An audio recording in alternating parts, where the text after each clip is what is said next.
Bueno, Alfonso Grados, el ministro de Trabajo, está aquí. Muchos se han preguntado en las redes, ¿dónde está el ministro de Trabajo? Está en Todo Se Sabe. Así que le voy a dar la bienvenida. Ministro Grados, buenas noches. Bienvenido a Todo Se Sabe. Muy buenas noches, Milagros. Un gusto estar contigo. Le agradezco. Ministro, ¿qué vamos a hacer? Que esto es un entrampamiento ya laboral. Los padres están bastante enojados porque, en efecto, temen la pérdida del año de sus hijos. Efectivamente. Y usted ha visto que muchos maestros siguen en sus 13. Dicen ellos no van a parar, es más, están convocando y pidiendo que no cedan y que resistan en esta lucha indefinida. Esta es una situación muy complicada, Milagros, que se ha generado a lo largo de varias semanas. Paradójicamente, en el lugar donde se inició, en la región del Cusco, se llegó a solucionar a través de un diálogo que se prolongó y que tuvo momentos difíciles, pero que finalmente se cerró en torno a una dirigencia sindical que por lo menos regionalmente en el Cusco estaba debidamente inscrita, formalizada su responsabilidad sindical y que por lo tanto los dirigentes tenían la facultad para tomar decisiones dentro de ese marco legal, ¿correcto? Lo que ha complicado mucho más esta situación a lo largo de las últimas semanas es que los diversos grupos regionales que hoy día lidera el señor Castillo, que tiene una serie de sublíderes en otras regiones, no tiene ninguna organización, ni estructura, ni reconocimiento formal, ¿correcto? Eso no quiere decir que no se ha negociado, buscado acuerdos con ellos, porque uno no puede evitar la realidad. Ellos tienen en este momento y responden a un respaldo popular, ¿correcto? Los profesores de estas regiones están respaldando la gestión que están haciendo. Eso es innegable. Y eso ha permitido o ha validado que se tenga que conversar con ellos bajo determinadas características hasta prácticamente haber llegado a un entendimiento el fin de semana pasado. Claro, lo que dijo el profesor Tello en ese programa es que tienen la legitimidad social y que luego falta la legalidad. Efectivamente. ¿Qué hace falta, ministro Grados, para que ellos sean reconocidos? Falta mucho, porque así como nuestra Constitución y la legislación de trabajo en el Perú reconoce y garantiza el derecho de cualquier trabajador, sector público o privado, a sindicalizarse, a tener una negociación colectiva y a responder por ello cuando tiene preocupaciones, cuando tiene observaciones o cuando quiere mejoras en su entorno laboral, así como fija derechos, la legislación también fija responsabilidades y le da atribuciones a las personas que están involucradas. ¿Eso qué implica? Que las bases, los profesores, democráticamente establezcan sus estatutos del sindicato que quieran que los reconozcan, elijan a sus autoridades y que éstas cumplan con los requisitos de la ley para poder ser inscritas como organización sindical en el registro, o regional, si es que solamente responden a una región, o nacional en el Ministerio de Trabajo, si es que es un gremio nacional o que abarca a más regiones. Eso lo que ocurrió con el SUTEP. Lo que ocurrió en su momento hace mucho tiempo con el SUTEP, que sigue inscrito, digamos, dicho sea paso, como la única entidad nacional registrada. Sí, pero y entonces ese es un punto. Si algunos profesores pertenecen al SUTEP original, que ahora está, bueno... Está desbordado. Muy bien dicho. Está desbordado. Y sin poder, ¿no? Así es. El profesor Velázquez no pinta en esta historia. No tiene ningún rol. No tiene vela en este entierro. Muy bien. Si los profesores pertenecen al SUTEP, ¿pueden pertenecer en paralelo al sindicato que se formaría con Castillo? A ver, el SUTEP es el único sindicato que está registrado a nivel nacional. Al tener cobertura nacional puede tener dependencias regionales, ¿correcto? Pero terminan respondiéndole al SUTEP nacional. Si eso ya no se da, si las dependencias regionales ya no responden al SUTEP, entonces ha habido como un golpe de Estado, por llamarlo de alguna manera. Ese golpe de Estado tiene que ser convalidado formalmente por quienes nos interesan, que son los profesores, que es la base de los trabajadores en este sector. Pero cuando usted dice los profesores, ¿qué significa? ¿Todos los profesores del Perú? ¿Un grupo de profesores? O sea, quiero entender eso. Todos aquellos profesores que no reconocen al SUTEP central como su interlocutor válido, por ejemplo, para una negociación colectiva. que en este momento parecería ser que es la gran mayoría de profesores en el Perú. ¿Cuántos ¿correcto? profesores tenemos en el Perú? 360.000 profesores aproximadamente. Okay. Ya, si un grupo, digamos, más de la mitad, 180.000 quisieran que ser liderados, reconocidos, etcétera, por... Constituyen sus estatutos del nuevo sindicato nacional. Okay. Estos estatutos, para lo cual el Ministerio de Trabajo los puede perfectamente orientar. Estamos nosotros para servir a los trabajadores en la orientación de la formalización de su situación laboral gremial. Registran estatutos.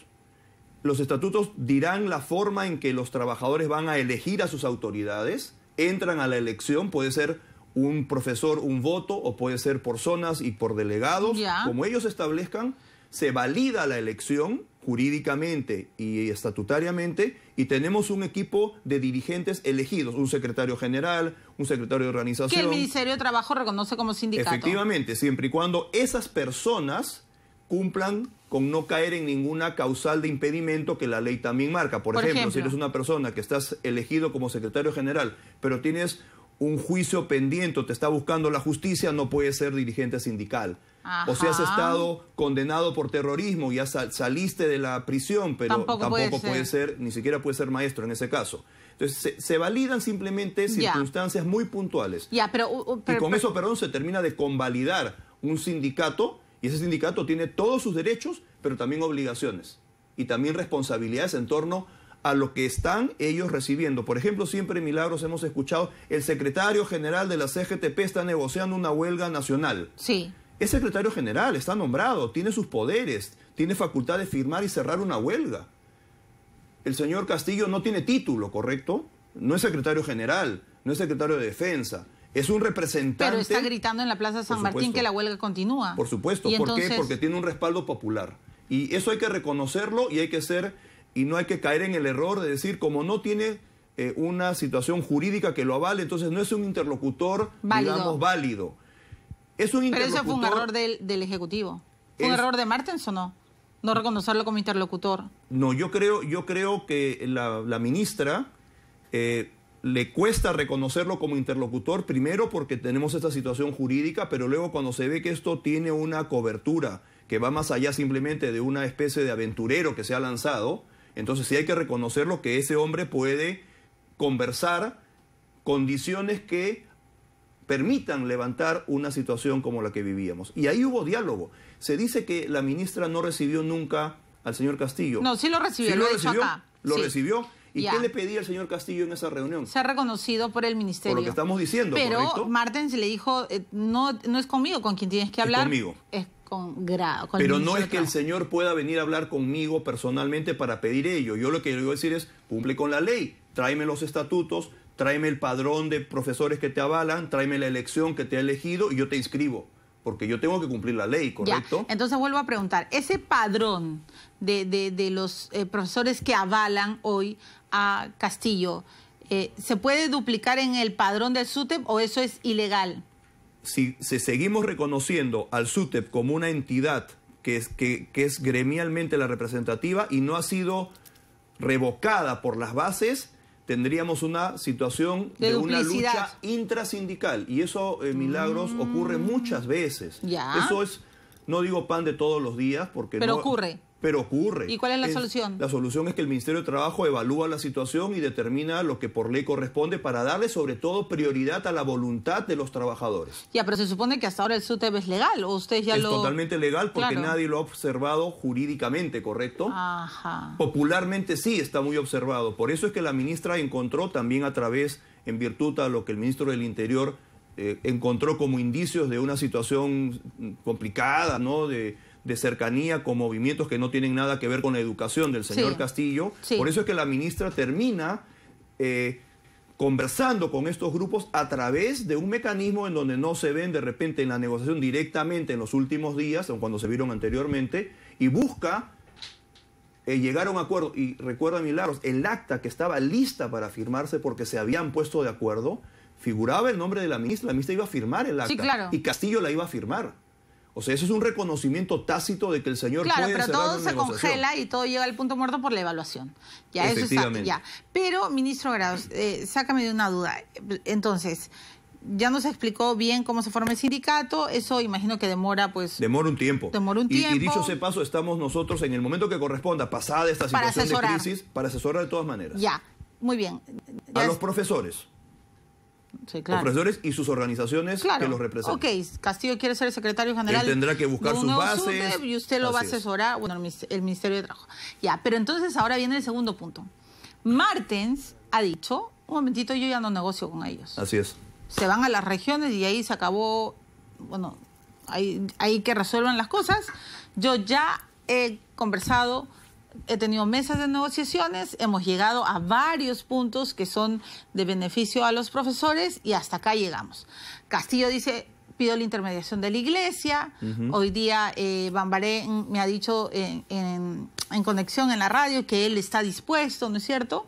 Pero la ministra, que se supone es la autoridad del Ministerio de Educación, ha dicho, lo siento, voy a los descuentos y luego, por decreto de urgencia, a los reemplazos. Y Yamila Osorio, la gobernadora de Arequipa, hoy día ha tuiteado públicamente que si el lunes no aparecen, ella ejecuta el reemplazo. Muy bien, yo quiero preguntarle, ¿qué pasa si el lunes, como ellos dicen, no nos va a amedrentar la ministra, ni con despidos, ni con reemplazos, nosotros seguimos en huelga? ¿Qué va a pasar con todos esos profesores que están gritando en la Plaza San Martín? A ver, el proceso es un poco más complejo de lo que podemos entender. Es claro y natural que el primer elemento que tiene que entrar a tallar de manera consistente es el descuento por los días no trabajados, que no se dio en el mes de julio porque los gobernadores regionales no estuvieron de acuerdo, no creían que la huelga no iba a durar tanto y no determinaron a través de las UGELes regionales, que es donde están las planillas y los días atendidos y asistidos a clases, no se descontó adecuadamente en julio. En agosto se ha comenzado a descontar. Lamentablemente hay decenas de miles de trabajadores que están recibiendo menos dinero porque se le está descontando los días no trabajados. Y ahí es bien importante un primer concepto, Milagros. Eso no es una sanción.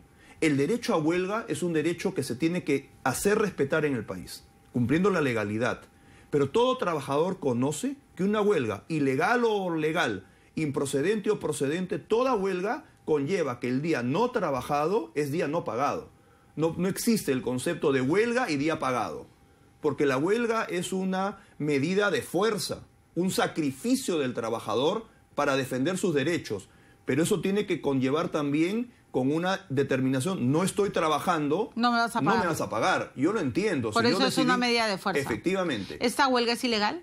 Esta huelga fue declarada ilegal por el Ministerio de Educación y la Región de Educación en virtud a que no cumple con requisitos de huelga, como por ejemplo, cuando hay una huelga en un servicio público o privado sensible, como es la educación en este caso, la dirigencia sindical, y por eso es que es muy importante la representatividad jurídica, tiene que garantizar un determinado número de trabajadores que le dé un mínimo de articulación al servicio que están dejando de brindar. No digo que se dicten las clases, porque eso no como sería la huelga lógico. De médicos que se mantiene emergencias. Tienes que tener emergencia, ¿no es cierto? Ok.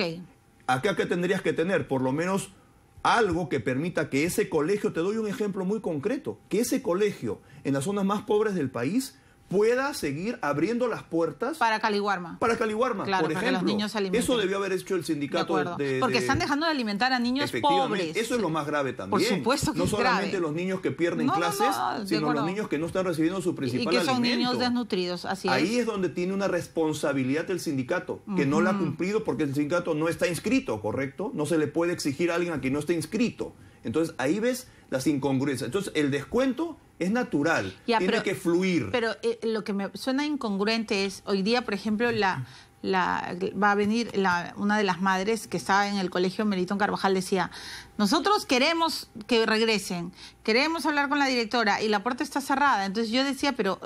Lo mínimo es que esté abierta la puerta. Pero ¿dónde está la autoridad del ministerio? Bueno, es que... O sea, ¿dónde está la autoridad? Alguien tiene que decir un momentito, yo por una huelga tengo que... La primera autoridad en el tema educativo en el país, en las regiones, es la Dirección Regional de Educación.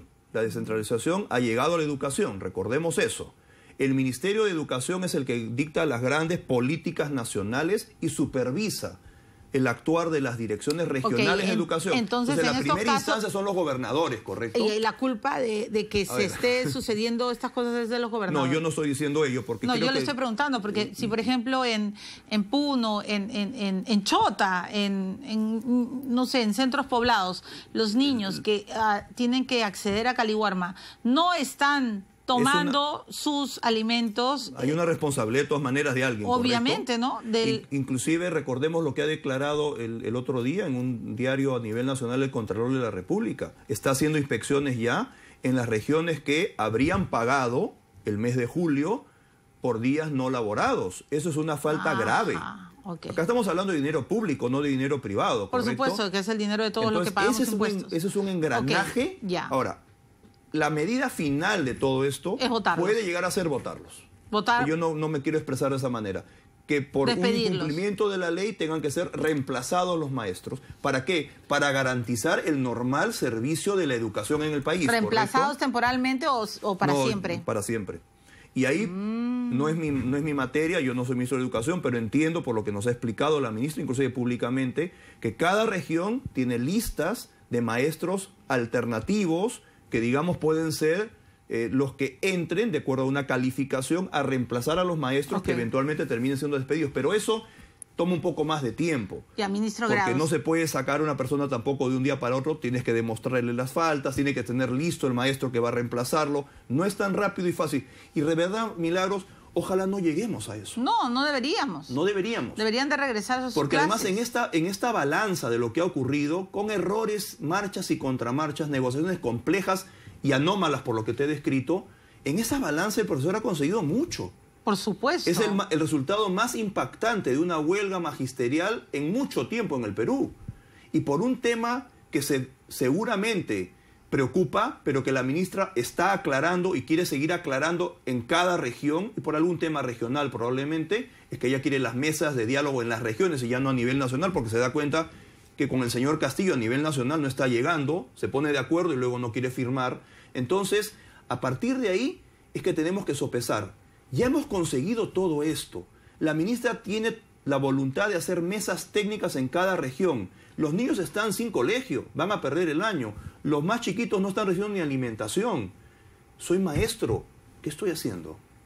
Y tú escuchas, Milagros, el discurso del señor Castillo cada día es más político y cada día es menos gremial de los profesores. Lo dejo ahí, no quiero explayarme más en ello. Hoy día ha tenido una marcha a la cual se ha sumado otros gremios. CGTP y los ronderos. No, es cierto. No ha tenido gran impacto en las provincias, prácticamente la movilización ha sido muy pequeña, pero continúa siendo un tema socialmente difícil. Entonces, esa balanza está bien desnivelada. Bien desnivelada. Usted como ministro de Trabajo, con esto termino, nos dice que el lunes, a partir del lunes, se empezará a ejecutar el reemplazo. Eso yo entiendo que sí.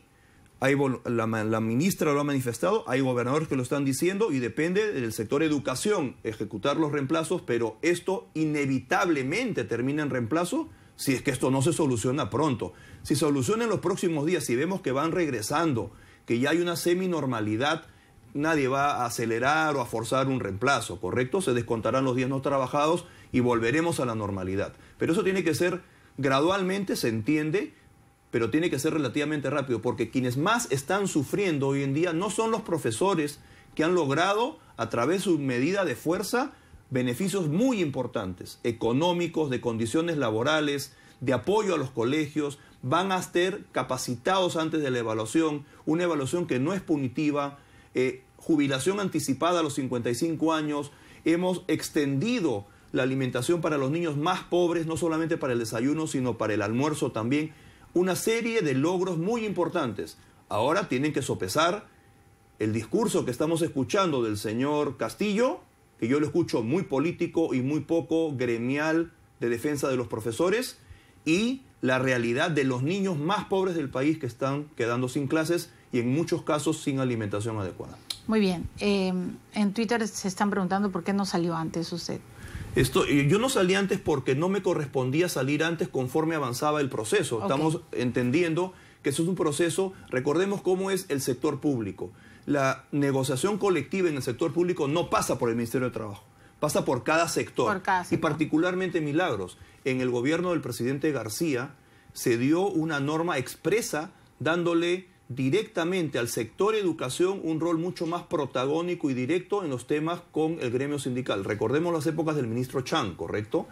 Contextuémonos en esa etapa de esta situación de la ley del magisterio, la negociación con el SUTEP. Ahí se dio una ley particularmente firme en torno a educación en temas como este. Ahora, el que yo no haya salido públicamente a hablar de esto no quiere decir que no hemos estado trabajando estrechamente con la ministra de Educación, con su equipo, la Dirección General de Trabajo, el viceministro de Trabajo, el que habla en la primera línea no tanto, pero en las otras líneas de todas maneras. Ahora, llega el momento en donde, al haber concluido un avance tan importante en la negociación, sí hay que poner algunas cosas en claro. Esta representatividad del señor Castillo jurídicamente no es sostenible en el tiempo, ¿correcto?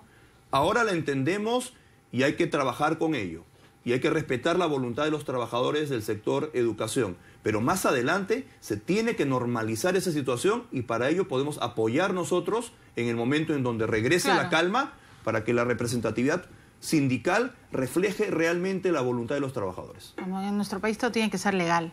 Efectivamente. Ministro Grau, si no nos iremos pues por un tubo, ¿no?